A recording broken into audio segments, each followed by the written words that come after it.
Assalamualaikum warahmatullahi wabarakatuh. Salam sejahtera untuk kita semua. Shalom, Om Swastiastu, Namo Buddhaya, salam kebajikan. Perkenalkan, saya Sherly SKM MKes, dosen program studi D4 Promosi Kesehatan di Politeknik Kesehatan Megareski.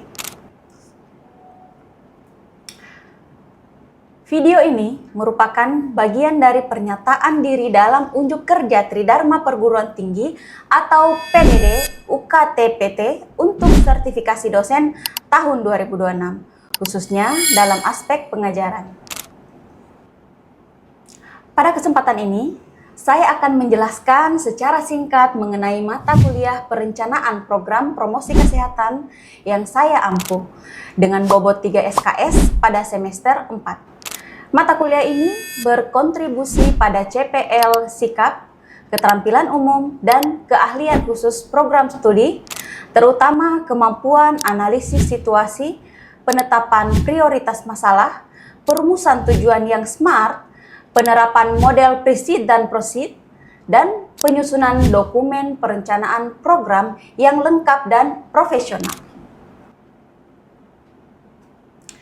RPS yang saya susun dengan menurunkan CPMK ke dalam tahapan sub CPMK yang runtut, mulai dari identifikasi sumber data dan analisis situasi, penyusunan pohon masalah dan matriks prioritas, perumusan sasaran dan tujuan, hingga diagnosis sosial, epidemiologi, perilaku, lingkungan, dan pendidikan, serta organisasional, penyusunan rencana implementasi dan evaluasi sesuai model pre-seed dan proceed. Proses pembelajaran menggunakan project-based learning dan problem-based learning, di mana mahasiswa mengolah data kasus nyata dari wilayah kerja puskesmas dan menyusun rencana program lengkap dengan jadwal, RAB, dan rencana moner. Adapun bobot penilaian pada mata kuliah ini 35% untuk ujian akhir semester, 20% untuk tugas dan kuis, 20% untuk praktikum, dan 25% untuk ujian tengah semester. Selanjutnya, Anda akan menyaksikan cuplikan proses pembelajaran saya bersama mahasiswa di kelas pada sesi keempat tentang analisis prioritas masalah, pohon masalah, dan matriks masalah. Selamat menyaksikan.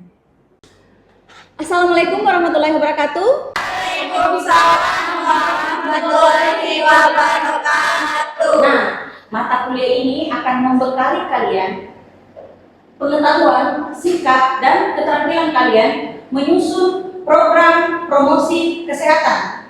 Dengan cara apa? Membuat pohon masalah.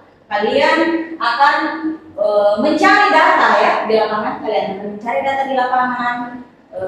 Seperti sebelumnya, kalian menganalisis situasi ya, mencari data di puskesmas, dapat 10 penyakit tertinggi, 10 penyakit terbesar, ya.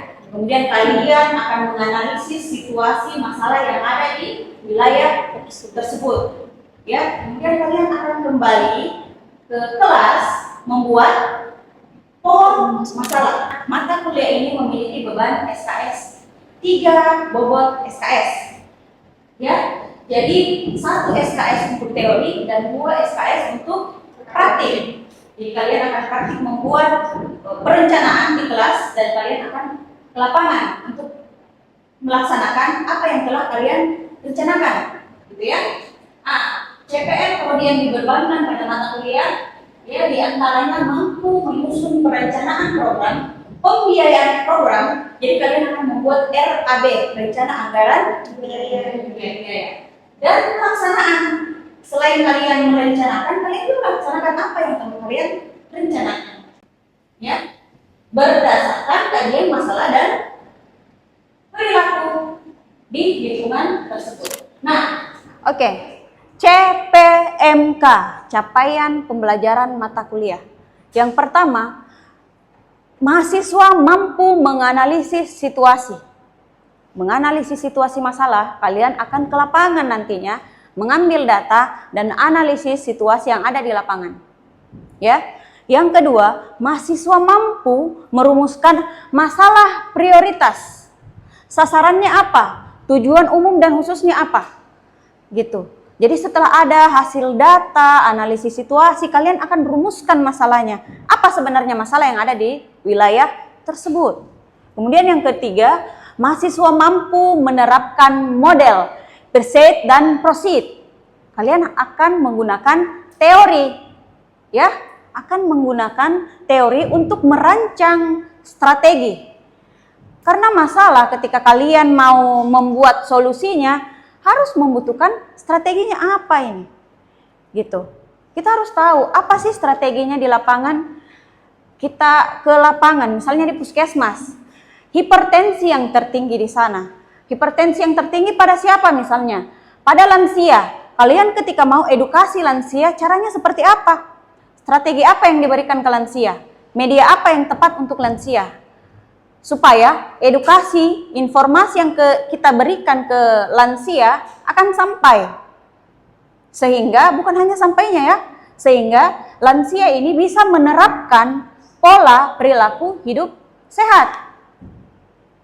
Ada perubahan perilaku di sana, bukan hanya sekedar edukasi, makanya harus ada strategi. Kalian akan menggunakan teori preset dan proceed.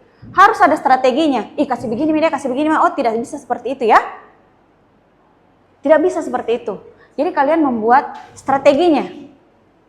Orang hipertensi, bagaimana caranya kalian mengedukasi mereka sementara panas terik matahari?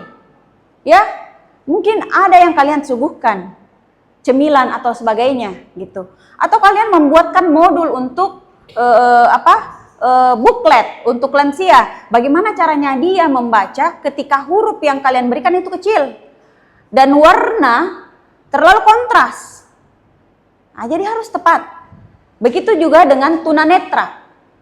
Tunanetra, apa itu tunanetra? Keterbatasan untuk melihat. Ya, ada beberapa orang yang punya keterbatasan untuk melihat. Dan bagaimana caranya mereka bisa diedukasi? Bagaimana edukasi yang kalian sampaikan, informasi yang kalian sampaikan ke mereka itu mereka laksanakan gitu.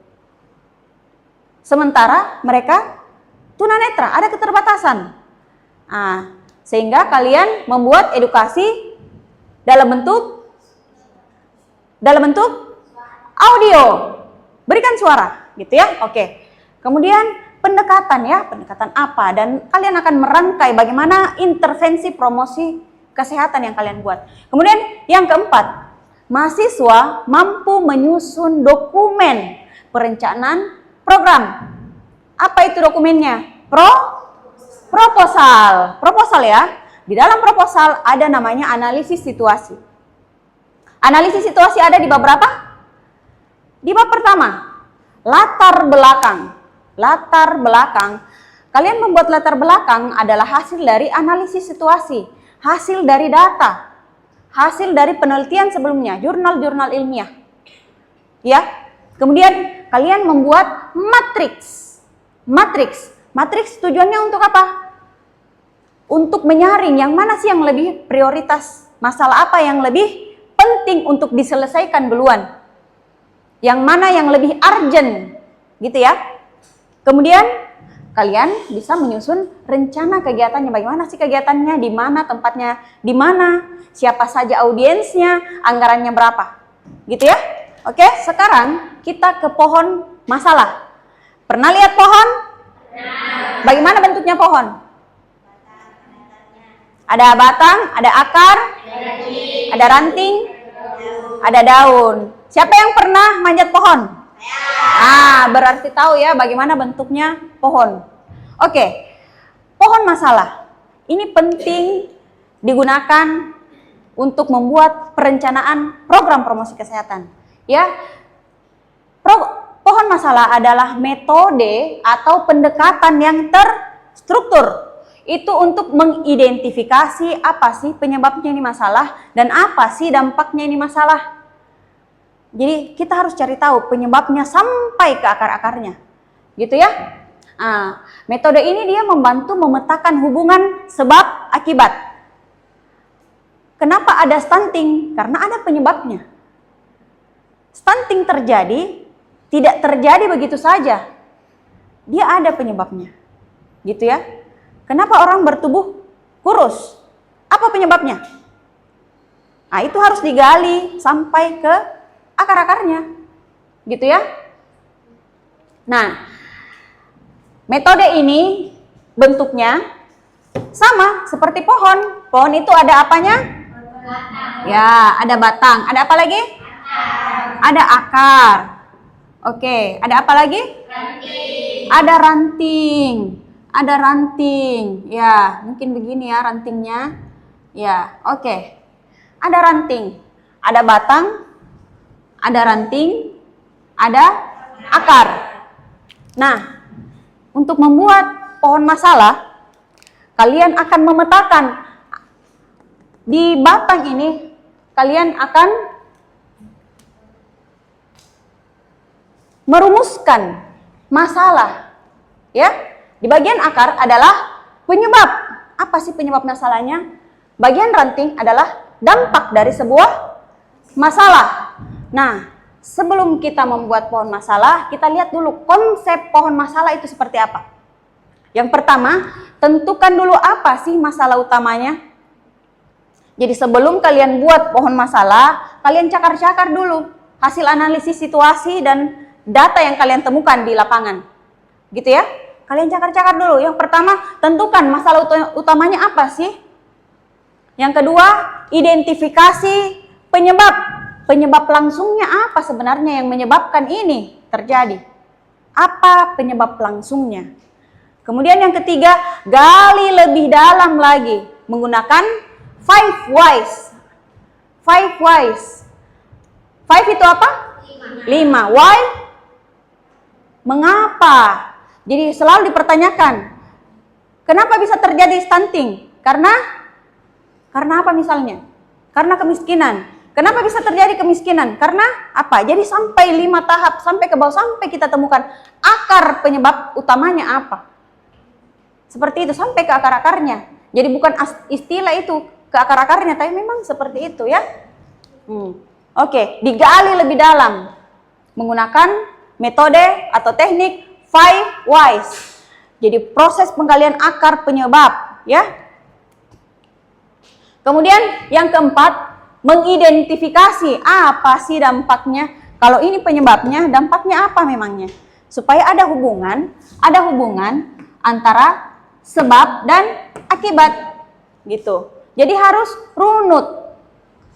Tidak asal mencaplok, oh masalahnya ini, dampaknya ini, tidak. Jadi kita harus runutkan itu. Ada masalah, ada sebab, ada akibat. Gitu ya. Nah, kemudian yang terakhir, kalian menyusun dan memverifikasi pohon. Akhirnya kalian setelah kalian cakar-cakar, kalian buatlah pohon masalah. Jadi batang pohon adalah masalah utamanya itu apa? Ya, masalah utamanya apa? Ini dirumuskan sebagai kondisi negatif.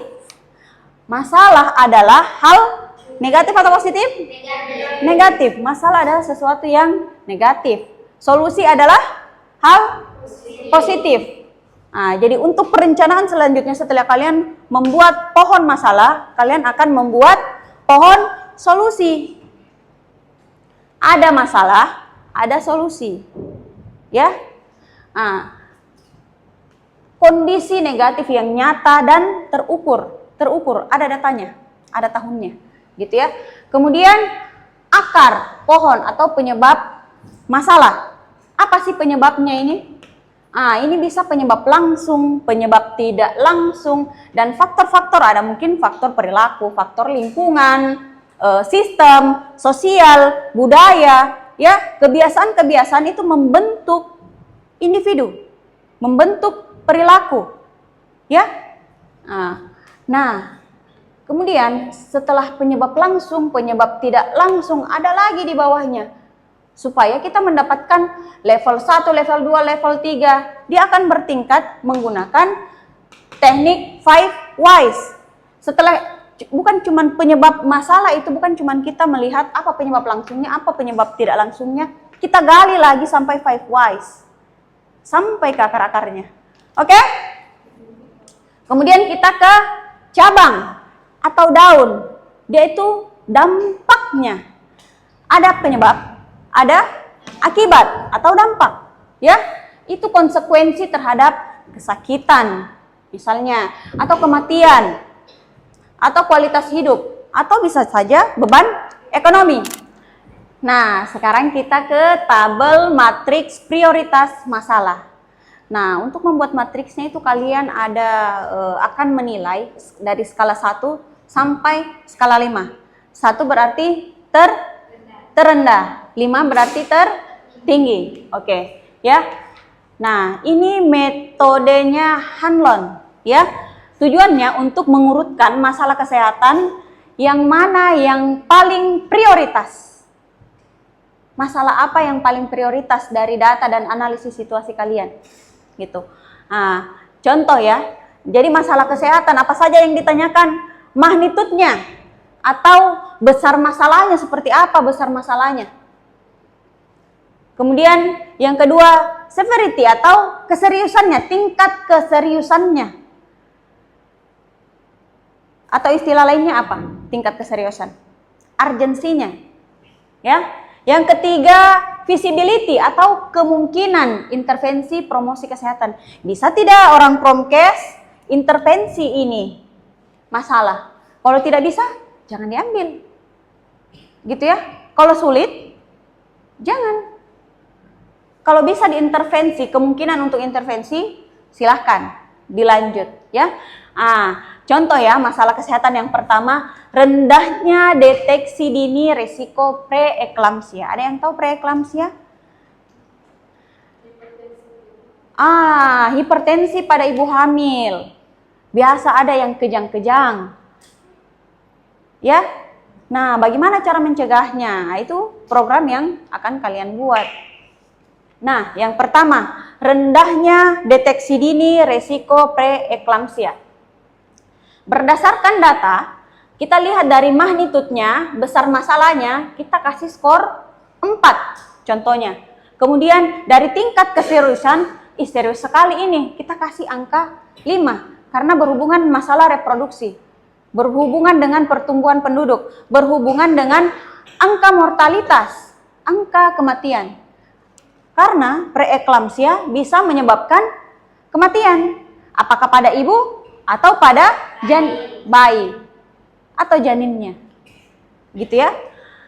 Kemudian dilihat dari visibility-nya, memungkinkan tidak orang promkes memberikan edukasi atau membuat medianya? Oh, memungkinkan. Ternyata kita kasih skor 4. Total skornya 13. Kemudian masalah yang kedua, stunting balita. Prevalensi ini berdasarkan prevalensi nasional 21,6% di tahun 2022. Penting mana? Ibu hamil kita tolong atau stunting pada balita? Nah, duluan mana? Dua-duanya penting, memang penting. Makanya kita buat tabel matriks ya. Karena kita bingung nih yang mana nih yang penting, mau semua diambil. Ya? Oke. Magnitudnya, oh ternyata besar, tinggi sekali nih angka stunting. Di Indonesia sangat tinggi. Kemudian yang kedua, keseriusan. Bagaimana tingkat keseriusannya? Oh, dia masih berada di bawah preeklamsia. Bagaimana misalnya kalau kalian lihat ibu hamil sudah mau lahiran? Sangat urgent kan? Lebih urgent. Karena dia mempertaruhkan nyawa pada saat itu, gitu ya. Kemudian yang ketiga kita lihat, memungkinkan tidak orang promkes buat programnya? Oh ternyata dia kasih skor 4. Jadi skornya sama nih, 13. Kemudian kita lihat lagi, rendahnya, ada masalah ketiga, rendahnya praktik ASI eksklusif di kelurahan bla bla bla bla. Dari besar masalahnya, oh ternyata tinggi. Masih banyak yang tidak memberikan ASI eksklusif pada bayinya. Dulu banyak yang tidak kasih ASI, sehingga yang diberikan kepada bayinya itu apa? Air tajin, air apa lagi? Air berasi, air tajin, apalagi? T. Nah, T dia mengikat zat besi sehingga sulit untuk pertumbuhan anak. Gitu ya. ASI, tapi sekarang masalahnya apa? Sekarang sudah banyak yang bisa membeli susu formula. Sekarang masalahnya masalahnya orang sulit di masalah perekonomian. Sehingga yang diberikan apa? Air tajin atau air beras. Kemudian apalagi? Air teh dan lain-lain.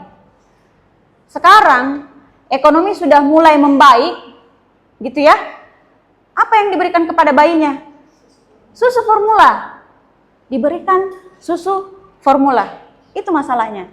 Nah, ternyata angkanya 4. Nah, dari tingkat keseriusannya sama. 4. Intervensi Promkes 4. Ya.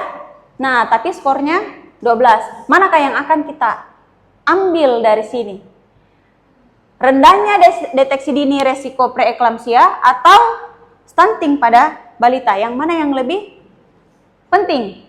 Kita lihat tingkat keseriusannya.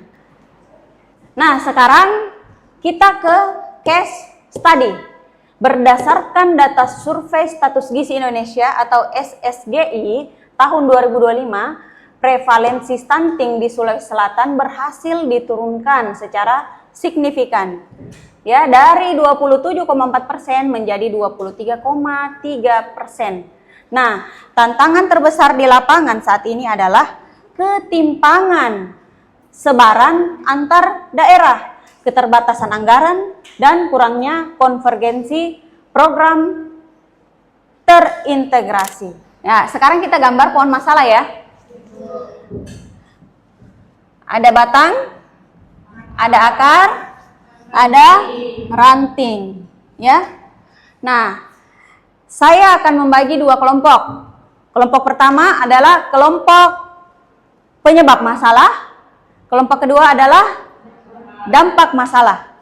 Nah, dari case tadi yang tadi, dari kelompok penyebab masalah, kalian gali apa penyebab masalah langsung, tidak langsung, dan akar masalahnya. Begitu pula dengan dampak masalah, kelompok dampak masalah ya. Kalian gali apa dampak jangka pendek dan apa dampak jangka panjang. Baik, sekarang dimulai dari kelompok penyebab masalah. Kelompok penyebab masalah, silakan. Dampak jangka pendeknya apa?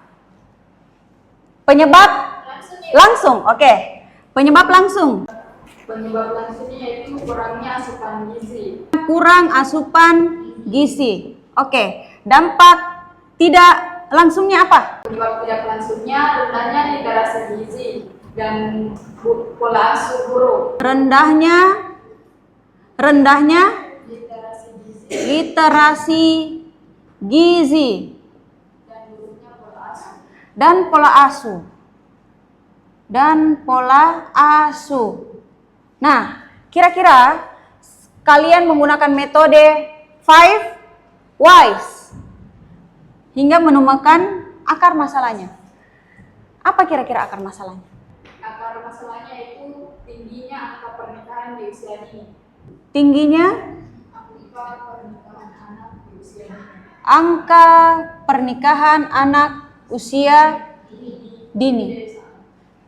Nah, dari penyebab masalah ini, apa dampaknya? Dampak jangka pendeknya itu gangguan perkembangan kognitif dan motorik. Gangguan kognitif dan motorik. Kognitif dan motorik.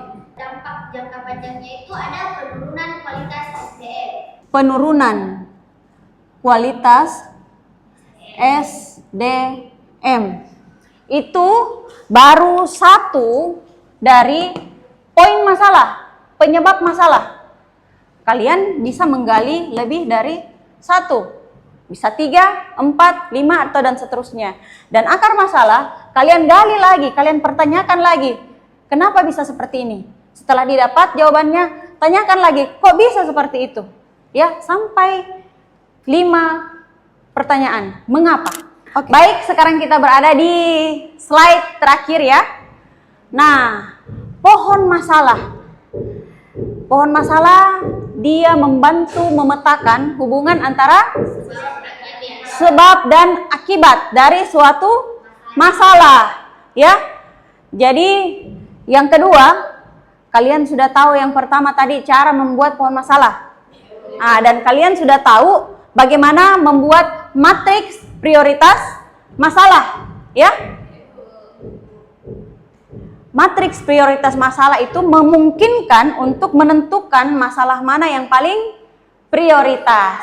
Kalau pohon masalah, kalian bisa melihat sebab dan akibat suatu masalah. Oke, sekarang saya kasih tugas ya. Ya, saya kasih tugas.